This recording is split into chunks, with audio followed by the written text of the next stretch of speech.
ये समस्तीपुर गांव है। यहाँ के लोग खुशहाल जिंदगी जी रहे थे जब तक कि इनके गांव में एक चुड़ैल का आतंक नहीं था। लेकिन पिछले कुछ दिनों में एक डायन इनके गांव में घुस आती है, जो जंगल के रास्ते से आती है और कोई नहीं जानता वो कहाँ है, वो कब आती है कब जाती है, उसका कोई समय नहीं होता। वो रात में आकर इनके भेड़ बकरियां गाय उनको उठाकर ले जाती है। इसकी वजह से सभी लोग परेशान हैं और इसी गांव में दो सहेलियां रहती हैं, सीता और गीता। दोनों ही बहुत ही खुश मिजाज होती हैं और खुश रहती हैं।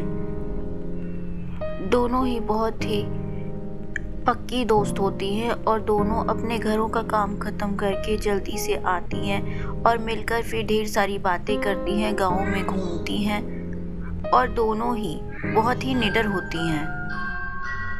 गांव के ज़्यादातर लोग बहुत ही डरपोक हैं और वो चुड़ैल की और डायन की सारी कहानियाँ और बातें और गांव में हो रहे हादसों से डरे हुए होते हैं, पर ये दोनों फ्रेंड नहीं डरती।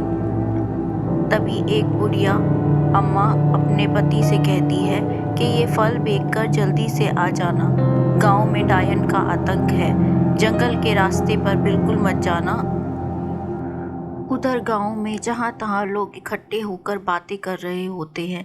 सबकी ज़बान पर बस एक ही बात होती है, डायन, जो हर रोज़ रात में आती है और उनके पशु पक्षियों भेड़ बकरियों को पकड़ कर ले जाती है। यहाँ तक कि वो पेड़ों पर बैठे पक्षियों को भी खा जाती है, उनकी भेड़ बकरी और गायों को उठाकर ले जाती है। सभी लोग इस बात से परेशान होते हैं और इस बारे में बातें कर रहे होते हैं। तभी वहाँ सीता और गीता आ जाती हैं और वो सबकी बातें ध्यान से सुनती हैं। दोनों को बातें सुनकर बहुत दुख होता है और वो सोचती है कि इस बात का कोई ना कोई हल तो निकालना ही होगा।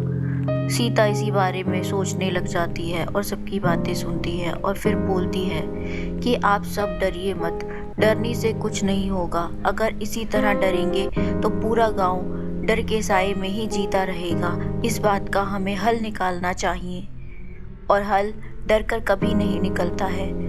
आप सभी को हिम्मत रखनी चाहिए और ऐसे डरना नहीं चाहिए। डायन का अंत जरूर होगा। सीता की बातें सुनकर सभी को हिम्मत बनती है और अच्छा लगता है, उनका मन शांत होता है और सीता उन्हें कहती है कि आप भरोसा रखिए, हम कोई ना कोई हल ज़रूर निकालेंगे। तभी दूसरी तरफ हरिया रामू को कहता है कि आज रात फिर से मेरी एक बकरी उठ गई है, डायन उसे उठाकर ले गई है। मैंने अपने घर की खिड़की से देखा था, वो बहुत विशाल आकार की थी और अब धीरे धीरे हम सबकी जान को खतरा भी है।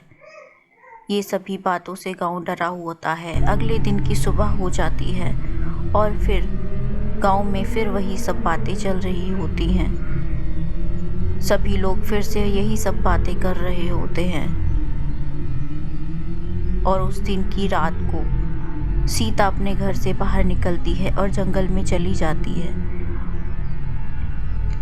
सीता को जंगल में जाते हुए बहुत डर लग रहा होता है, पर उसे अपनी माँ की बात याद आती है कि हर 10 साल बाद गांव के पास के जंगल में एक अघोरी तपस्या करने आते हैं। इसीलिए वो जंगल में जाती है। पहले दिन उसे अघोरी नहीं मिलते, पर दूसरे दिन की रात को उसे अघोरी मिल जाते हैं। उन्हें देखकर वो बहुत खुश हो जाती है और उनके पास जाकर उन्हें गाँव का सारा हाल बताती है और उनसे मदद मांगती है। वो उन्हें बताती है कि एक डायन का आतंक इन जंगलों में है, इसीलिए गांव वाले बहुत डरे हुए हैं और गांव पर हर वक्त खतरा मंडराता रहता है। वो डायन रात को आती है और गांव वालों की भेड़ बकरियां गाय उठाकर ली जाती है और उन्हें खा जाती है। अब गांव वालों की जान पर भी खतरा बन आया है, क्योंकि पिछले दिनों एक आदमी गायब हो गया था जो जंगलों के पास से गुजर रहा था।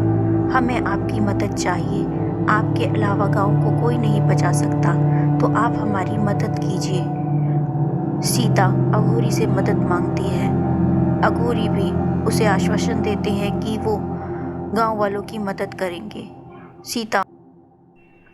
सीता उन्हें बताती है कि उसकी माँ ने मरने से पहले अघोरी के बारे में बताया था और वो उन्हें कहती है कि मेरी माँ ने ये बताया था कि हर 10 साल बाद आप इन्हीं जंगलों में तपस्या के लिए आते हैं, इसीलिए मैं आपको पिछले 2 दिन से ढूंढ रही हूँ। कल मैं पूरे जंगल में देख कर गई पर आप मुझे नहीं मिले और मुझे उस डायन का भी डर था, पर आज आप मुझे मिल गए हो, ये मेरी खुशनसीबी है और गाँव वालों की भी।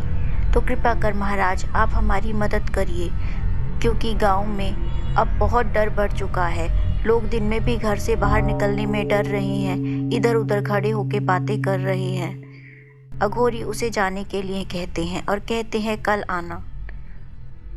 अघोरी के बताए हुए बात सुनकर सीता वहाँ से चली जाती है और अगले दिन अपनी दोस्त को लेकर वहाँ आती है और दोस्त जैसे ही आगे जाती है अकेली जंगलों में उसे डायन मिलती है और वो डायन को देखकर भागने लग जाती है और भागते भागते अघोरी के पास आती है, जहाँ अघोरी ने उसे कहा होता है कि डायन को यहाँ लेकर आना और तुम डायन का चारा बनना। तो गीता डायन का चारा बनती है और डायन को अघोरी के पास ले आती है और अघोरी उस अपनी शक्तियों से उसे खत्म कर देते हैं और सीता गीता खुश हो जाती हैं और अघोरी को धन्यवाद करके वो अपने गांव लौट जाती है और सबको ये सच बताती हैं कि अब डायन खत्म हो गई है और फिर सब खुशी खुशी रहने लगते हैं।